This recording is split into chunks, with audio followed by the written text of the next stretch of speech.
forte, muito argumento, muitas palavras. Às vezes é pouquinho que você vai falar e o Senhor vai usar aquele pouquinho que você falou para ir direto àquilo que a pessoa precisa. Porque não é pelo muito falar que nós seremos ouvidos. Amém? Amém. É por aquilo que o Senhor quer falar. É o propósito. É o propósito de Deus nas nossas vidas. É que tem o valor necessário.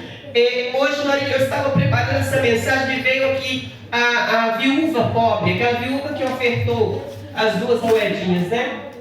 E eu estava pensando exatamente nisso na hora que eu estava pensando no valor que tem de nós ouvirmos a voz de Deus. Depois você lê, não precisa de ler agora, se quiser só marcar na sua Bíblia, está em Lucas 21, Marcos 12, fala a respeito disso, daquela viúva que tinha ali muitos ricos lançando grandes somas daquilo que lhes sobrava no gasofilácio. Eles iam lá e lançavam aquele dinheiro, era muito dinheiro, mas era do que lhes sobrava, eles eram ricos e abastados.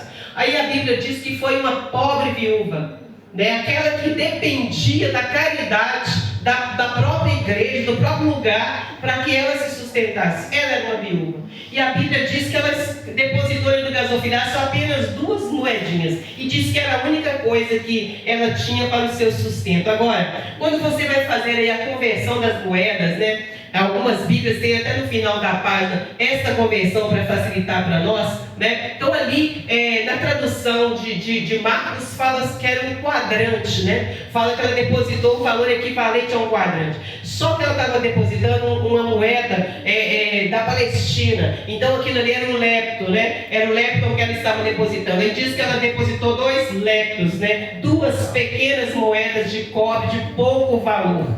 Aquilo ali ela depositou. Aos olhos humanos não era absolutamente nada. Para você ter uma noção dessa porcentagem, tão complicado até de se ler. Olha, as 2 moedinhas dela representavam 6 minutos de remuneração de uma pessoa, de um trabalhador no dia.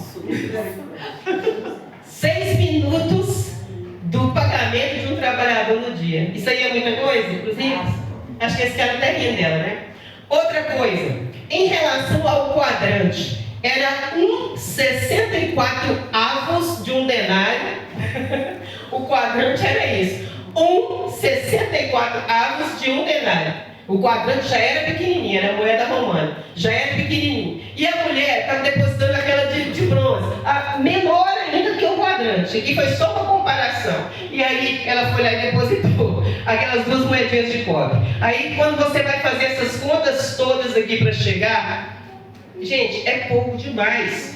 Alguns falam meio centavo, alguns falam que seria naquela época ali tipo 0,9 centavos de um real.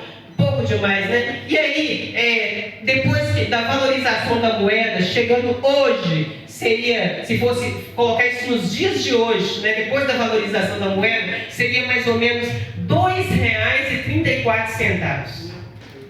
Tudo que ela tinha para o seu sustento. Só que 2 leptos naquela época, 2 leptos dava para comprar um pouquinho de fruta, ou um pouquinho de grãos, ou até mesmo uma pequena vasilha de barro. Essas coisinhas assim, minúsculas que davam ali para aquela porção de um dia, coisa pouca, era o que dava para aquela mulher se alimentar. E quando fala assim, era tudo que ela tinha para o seu sustento, naquele dia, se ela quisesse comer, com aqueles 2 leptos, ela podia ir lá e comprar uma porçãozinha pequena de frutas, ou uma porçãozinha pequena de grãos, para ela se alimentar. Aquilo ali era tudo que ela tinha, correspondente a 6 minutos de remuneração de um dia trabalhador. E ela foi lá e colocou. E aí vem a explicação bíblica, que o Senhor, junto ao gasofilácio, olha para tudo aquilo e fala: ela depositou mais do que todos vocês, ela deu todo o seu sustento. Ou seja, não eram as grandes quantias que eles estavam fazendo, mas era a motivação do coração, era a intenção, era o amor depositado naquele ato dela, era aquele amor que dava valor a uma única coisa: a presença do Senhor na vida dela. Quando eu e você damos valor à presença de Deus na nossa vida e tudo que Deus tem feito por nós, todo o cuidado que o Senhor tem tido conosco, meu Deus do céu, é impagável. A gente faz com amor, a gente não liga se não tem sustento. Tudo que eu tenho meu sustento é isso aqui. A gente não se importa. A gente não se importa, sabe por quê? Ou eu acredito que Deus proverá, ou eu não acredito, gente.